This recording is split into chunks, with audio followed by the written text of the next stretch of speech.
What's up, everybody? I hope you're having a super great week. I am having a very interesting experience, and I thought I would share it with you guys because it's a lesson learning time for me, and I thought I would document my journey when it comes to this aspect of my life. So here's the story.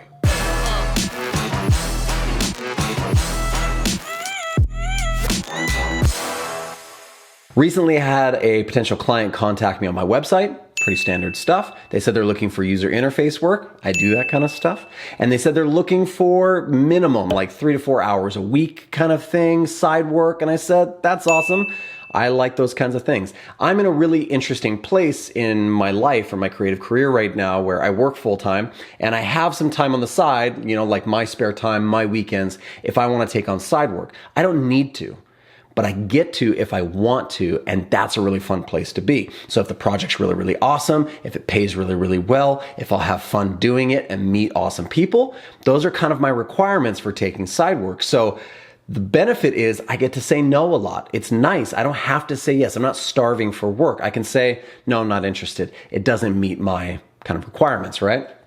Well, this one sounded like it did. It was an interesting project with interesting people, minimal amounts of time on my part, and it was going to pay well, I thought, right? And so sounded good. So I took the meeting. I had the meeting with this individual who's the CEO of this up and coming startup. Not a conflict of interest of the startup that I work for, completely different realm. It's like a physical product kind of thing that needed some UI work to go along with it. Long story. And everything was sounding good. And then I heard those words, deferred payment. Deferred payment. They said, this project is not paying right now. We're not funded. We don't have any capital. We don't have any backers. And so you'll be working for stock options and deferred payment. Deferred payment.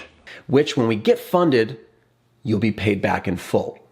Now, I want to talk for a second. I'm not against deferred payment, but it brings up a separate criteria to meet my requirements to do the project, right? So usually when I'm doing just like a transaction of my services for money, I am really I'm sending you a contract. I am sending a deposit. You're paying that deposit. I'm getting paid in full before I give you the stuff or the deliverables. So there's not a lot of risk involved, but the risk factor goes up when all of a sudden the words deferred payment are put in place. I'm not against working for stock or deferred payment, but it brings this up. All of a sudden, the extra requirement that is in there is not just that the project's fun or awesome or pays well. All of a sudden, it's, are you a good business person? Can I put my faith and trust that you're going to crush it? Because that's what I'm actually banking on now. I'm putting my faith not in, you paying right now. I'm putting my faith in you being a person who's going to take the ball into the end zone. And that's a totally different kind of thing to think about.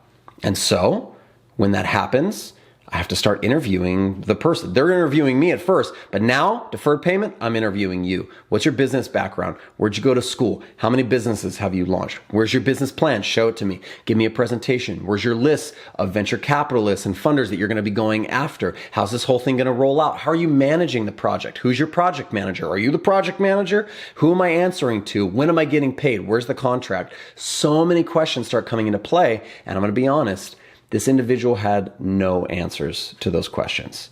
At one point, this person literally said, a business plan? Yeah, I could write something up and send it to you. Deferred payment. That means this person has no strategy, has no business plan. Now, I think the product is cool. I think the product could be awesome. It could make it.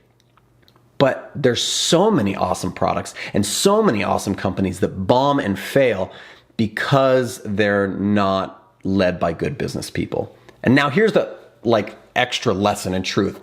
I am also a business person, and I need to make sure that I'm remembering I'm a business person. And that's really hard for me. I'm going to be honest, because I love what I do. And it's really, I love designing. I love developing. And so when somebody comes to me, it's like, I almost feel bad. I'm like, you're paying me to do something I absolutely love and would do anyways for free. I'm not giving it to you for free. But in that lies the hard truth is I just happen to be in a situation where I'm good at what I do and I love what I do. Therefore, you should not only pay me, but you should pay me well. And the people that I'm going to align myself with have to have that same level of like at least a base level kind of business that says, I'm going to do this and I'm going to do this well, and I'm not going to be a bad business person. Two wrongs don't make a right. If you're a bad business person, I'm not going to be a bad business person and work with you. So that's kind of like the lesson learned. And so now I have to go write a really hard email. And the last question is, how do I write the email? Do I be nice? Do I make an excuse? Do I say I can't, I'm busy, or it doesn't line up with my schedule? Or do I be honest? I think honesty here is the best policy because at least this individual is going to get some value from me. I'm going to tell them exactly why I'm not taking the project, and it's because I don't have full confidence and faith in the business and the strategy and the person who's leading the company. I'm going to send that very honest email. It's going to be a little cringy. It's going to be hard to do. But in the end, I think that honesty is going to be more valuable to this person. So yeah, that's kind of interesting. As a complete side note, I just recently picked up this book. This is just a weird coincidence. I bought this book. It's called Freelance in Business and Stuff. It's by Amy and Jennifer Hood of Chutzpah Design.